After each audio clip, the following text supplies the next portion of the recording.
Hello everyone, and just like you, I'm waiting for Tides of Torment. It's going to be a while, but that doesn't mean that we can't enjoy some Total War, especially with a bunch of new mods appearing on the workshop. This is the Legions of Greed, a brand new Slaanesh faction mod, which is going to be quite interesting because it's going to work as a sub-faction. It's going to have its own dedicated units, magic, and a few other things. It's important to note right now, though, that this is available for the beta, and it's going to have its full launch next week with the patch launch. It's going to be the same mod. The only thing is, obviously, if you want to play it now, it's on the beta. So let's talk about the faction effects and the lord effects. So faction effects is this faction's characters gain increased physical resistance as their income grows, income from trade plus 2% for every ally, income from post-battle loot plus 15%, and tribute from vassals is plus 50%. There's a lot here, right?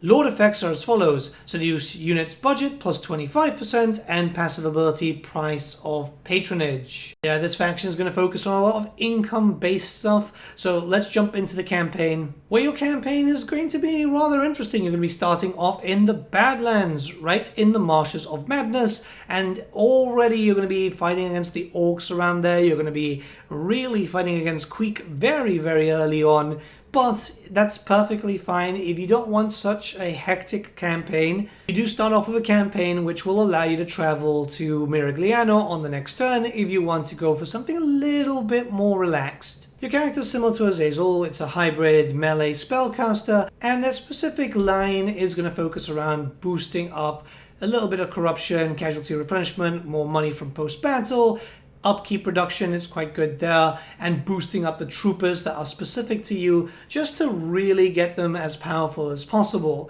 It's a pretty good line overall, and the rest of the skills are pretty much as expected, barring the magic. The magic is a unique skill line.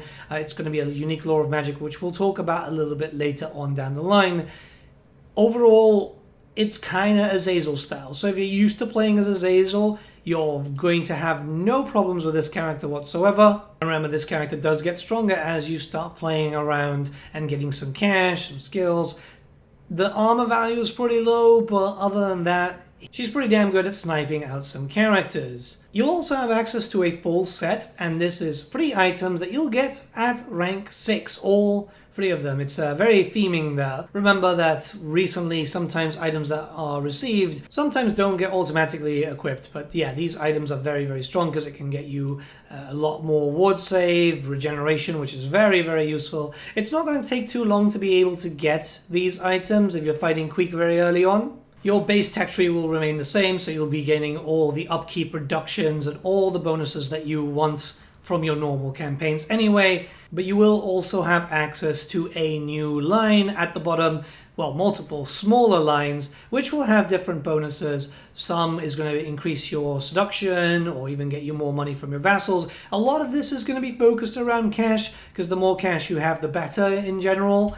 It's a pretty good line. I think it's going to be quite useful. It's also going to be buffing up, like reducing the upkeep for certain units, more allegiance points. There's a bit of a negative there. Obviously, keep in mind that you're going to have to pay quite a decent amount there to be able to get all of these bonuses. So it's not something that you're going to be pushing into quite early on, depending on how you play your campaign. There's a lot of really good bonuses towards the units that are specific to this mod, but until then you can play around with the other units and you can build up from there. So don't feel like you're going to have to just focus on the modded units. It's the synergy there. You've got the bonuses, you've got the new stuff, but it's supposed to be mixed up with the current stuff that you've got access to. As that's my interpretation of it, at least, as I've been using quite a decent amount of Devoted Marauders alongside this. Construction will remain largely the same. There are new buildings, however, focusing around your brand new hero choice, your new troop choice, and a garrison building. So you've got garrisons with the brand new modded units if you prefer that. I mean, garrisons in general for Chaos haven't been great, well, to be honest, for vanilla. in general. So hopefully we'll get to see a fix of that in the future, but until then you do have a fairly good garrison here to take advantage of that. Treasury is very important to this faction. You will get a bonus for having more than 10,000 at the start of each turn. Easy enough to do if you're playing in easier difficulties, but harder on the harder ones because obviously you're going to be wanting armies, but you will be getting some physical resistant bonuses there, which, yeah, can be quite strong. You do have access to an item vault. This is a very popular mechanic for a lot of modders,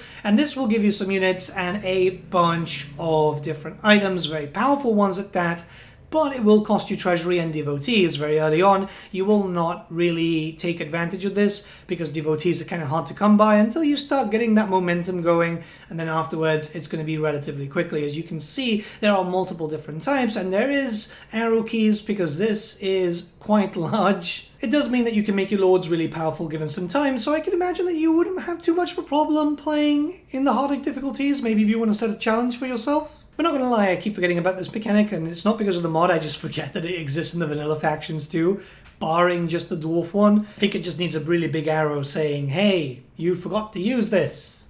You do also have access to a new Lord and Hero type. The Lord of Greed is your Lord option. He focuses around melee. He's got a decent amount of buffs up there. So he is going to be very similar to your Chaos Lord. You can't get them to transform, I believe, but with additional hand weapons, it's kind of nice. So you can have them up and running there with your specialized troops. It's a pretty good Lord option overall, and I think it synergizes well with the other choices that you have, because obviously you do have the Demonette Lord, and you have access to the Chaos Lord too.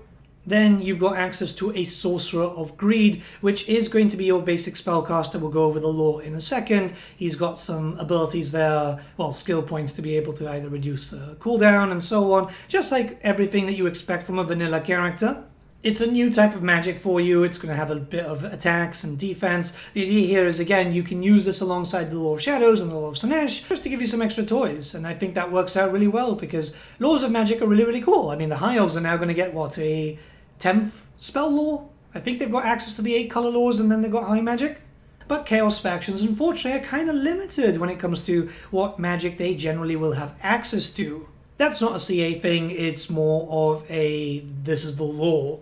So yeah, you've got buffs, debuffs, damage spells, and they seem very, very appropriately priced, which is a weird thing when it comes to certain laws. We've seen mods that make the spells too expensive, too cheap, and it happens in vanilla too. I still think that a lot of the spells for the Ogre spell lore is maybe a tad too expensive. Maybe that's just me, but I always feel like there's no point taking the Law of the Great Maw when you've got access to so many other spell laws, which just generally feel better. The missile spell here is also pretty good because it's got the explosion and then it's got a contact effect, which means that if you're trying to push through enemy lines, you're going to be cutting through them a lot quicker. So there's a bunch of units, and what I really do like about this is a lot of gold. It's something that you might remember from early representations of people's custom Chaos Warriors of Slaanesh. I do that too, especially with the helmets and so on. I'd say kind of Greco-Roman inspired. It's really, really cool because that's what you kind of expect from Warriors of Slaanesh. I think that's just become a thing thanks to a lot of White Dwarf magazines, and then that's becoming a little more well-known because of the whole Painbringers of Slaanesh and Age of Sigmar and so on. It's pretty cool. You've got a little bit of everything, obviously melee focused. You do have every type of melee unit that you could imagine, also some centaurs, which I like. I like the idea of the centaur stuff. Very fast cav, it'll synergize well with your Warriors of Chaos.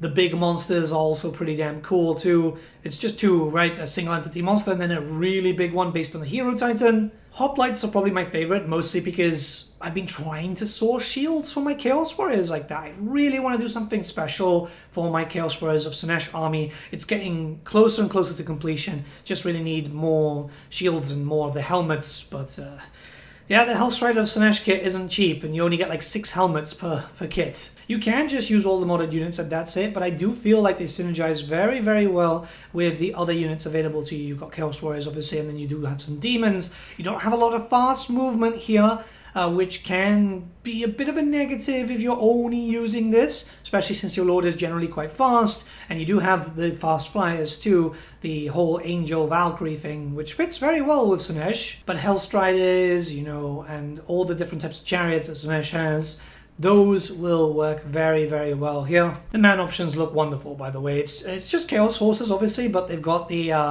head, essentially, of a Keeper of Secrets, and I just think it just looks really stylized.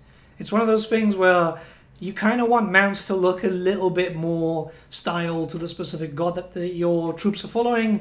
I don't know if that's just me. I do a lot of kit bashing with my tabletop stuff just to make sure that the Chaos Knights look a little bit more Slaanesh-y rather than just generic box. This mod has definitely inspired a few different things here, I must admit. And I like that. When a mod comes in and inspires me to do some kit bashing, that's awesome, right? It's the same way that a lot of people would go in with White Dwarf. The mod itself is pretty cool. I like the interpretation. I like the idea of people trying to make their own fleshed out Chaos rosters or Chaos factions within the Monogod rosters, because I think that that's really important to show that there's different interpretations of Chaos. You can try out this mod in the description below. It'll be linked there. It's, again, in the beta, so I think that's really important to highlight. You can wait if you want to a week where it'll just be live, but the beta itself, I think a lot of people have been trying out just to see the Lizardmen and the Tomb King changes, which ultimately I feel are pretty good and are going to do very, very well for the game. But yeah, I feel like this campaign is pretty good. It does have its tough elements, that's for sure. Starting off fighting against minor orc faction that's also fighting against Queek means that you're going to be fighting with Queek very early into your campaign. Scarbrand can kind of turn around, but there are some bonuses that you can get there just to make sure that Scarbrand, leaves you alone for a bit, which I think is kind of important.